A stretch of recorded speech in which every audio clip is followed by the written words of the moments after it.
In today's video, I'm going to teach you Users Last Login Date. We're going to walk through how to find the WordPress.com plugin that adds registration date and last login information right inside your users table, review its details so you know exactly what it does, and then start the setup flow so you can use it on a new or existing domain. Begin by heading to WordPress.com and opening the Sites section. From there, look for plugins in the left menu.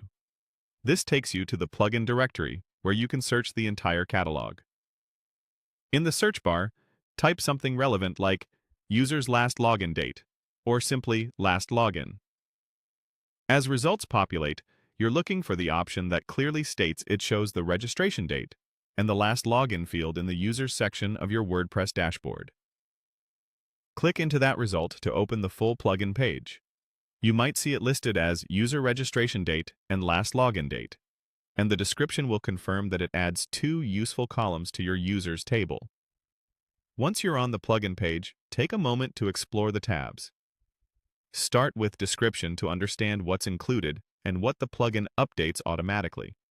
Then switch to Installation to see how it's added to a WordPress.com site and any notes about activation or required permissions. Next, check FAQs to learn how last login is detected, how often it updates, and any known limitations.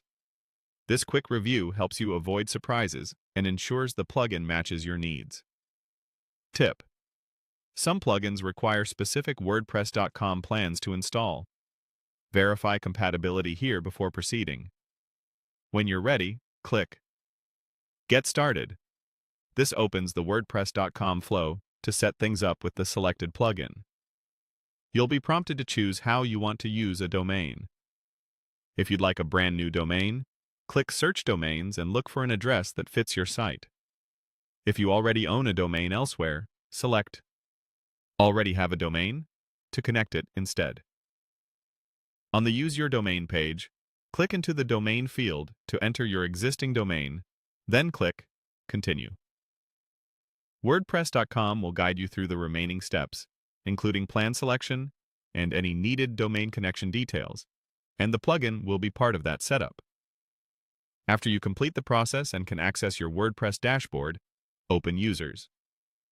You should now see columns for registration date and last login. If last login looks empty at first, have a user sign in and